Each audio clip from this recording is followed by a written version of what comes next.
Every opportunity that Starscream gets, he tries to take over as the leader of the Decepticons.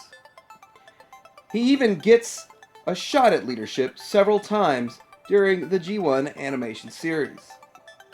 But his incessant persistence to take over the leadership role has to make you wonder, would Starscream have made a better leader for the Decepticons than Megatron?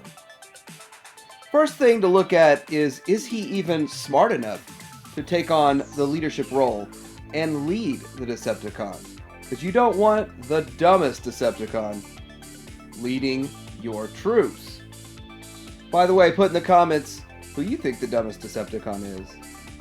In the episode Fire in the Sky, Skyfire asks Starscream, "Do you like being a warrior better than being a scientist?" And Starscream replies, "Yes, it's far more exciting. And one day, I, not Megatron, will lead the Decepticons." So this was a pivotal point in an episode that was establishing character both for Jetfire and for Starscream. This showed that Starscream has a past of intelligence. So he's an intelligent individual. And he should have the intelligence to lead. Last I checked, you had to be pretty smart to be a scientist. Now, many find Perceptor as the smartest Autobot, and many say Perceptor should be a leader. But Perceptor falls into the category of constantly overthinking everything. Now, I don't think Starscream overthinks everything to the point of Perceptor. So Starscream's smart enough to lead, but not too smart to let it get in the way. Next, let's talk about followership and respect of the troops. Obviously, Megatron commanded respect for the troops because of his power, his strength, and fear. Because you know they all feared retribution if they challenged Megatron. The scene in the 1986 Transformers movie, once they threw Megatron out the door, proved Starscream did not have the respect of the troops. With the Constructicons and Soundwave battling it out, saying they should be leader also, makes you wonder how they even decided that Starscream would even get to the coronation level. In fact, I don't even think the Decepticons considered him second in command. I think they considered Soundwave or Shockwave more of a second in command type of role. But let's see how he does on his own, without Megatron around, without any other leader, and he is it. In the episode A Decepticon Raider in King Arthur's Court, we find that Starscream led a small group. But did he lead them to victory? Both the Autobots and the Decepticons were transported in time. But they had the same problem. They did not have access to the energy supplies they needed. So what did Starscream do about that? He developed a way for them to charge themselves, to recharge and get more energy. Of course, that was at the expense of the humans, which shows he has very little consideration for the humans, same as Megatron. So in this episode, he actually had a tactical advantage, as there were only 2 Autobots against himself and 3 Decepticons. In the end, the Autobots were able to beat him with the help of a wizard, and then they all passed back through the portal almost as friends. I don't know if I would consider this a successful mission that Starscream led, but he did have some very interesting points. Considering he did take care of his troops, and his troops did listen to him on this trip. Next, I want to point out a very interesting scene in the 1986 movie where the Decepticons took over the Autobot ship. They massacred quite a few old first series characters.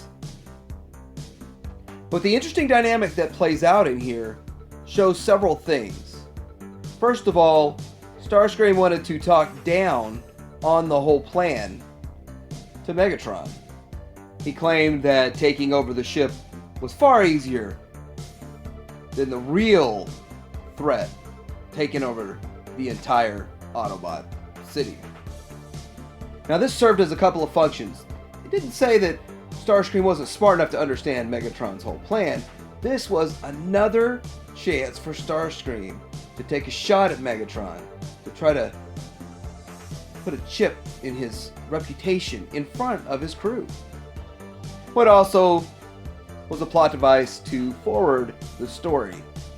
But in the end, it's another chance for Starscream to try to say he would have made a better leader. So let's take a look at Megatron and his plans and his leadership style. In the episode Megatron's Master Plan, Megatron actually convinced everybody that the Autobots were evil. And he did that by having Starscream impersonate as Optimus Prime. Now, this is where the accessory in the MP44 figure comes from. Now, although Megatron was successful in getting the Autobots banished, it was a human, Spike, that uncovered the whole plot and got them back. Megatron has had many different schemes and plans, and they always seem to fail. But it seems like a lot of them had to do with impersonating and discrediting Optimus Prime. He's done that over and over and over. In the episode A Prime Problem, he actually built a clone of Optimus Prime. Kind of similar to what they did in his master plan. He used the mind control helmet to control his Optimus Prime. And it's funny how we always have Starscream involved in all of these harebrained plans. Starscream actually had a clone of himself built and used that clone to sacrifice himself. Not much of a sacrifice if you're not really sacrificing anything. Again, he had the Autobots fooled for a while, and his ultimate goal was to have the clone fake Optimus Prime lead the rest of the Autobots into their ultimate doom. The plan ultimately failed when he didn't have any remorse for the character Spike, and all the Autobots knew there was something wrong at that point. So Optimus Prime would never sacrifice any sentient being for any reason.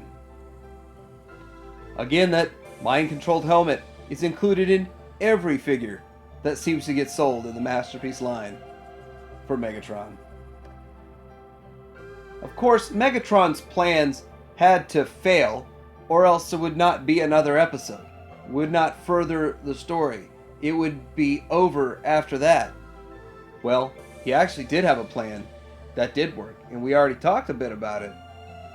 But when he attacked the Autobot city, because he was already on the Autobot ship,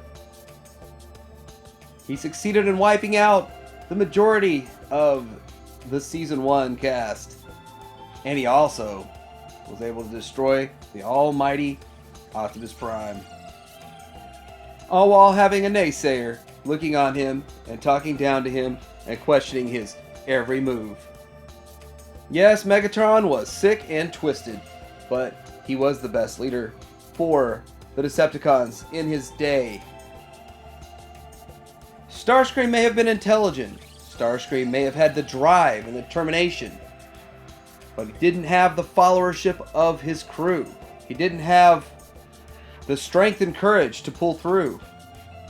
And for that, he would not have made a better leader than Megatron.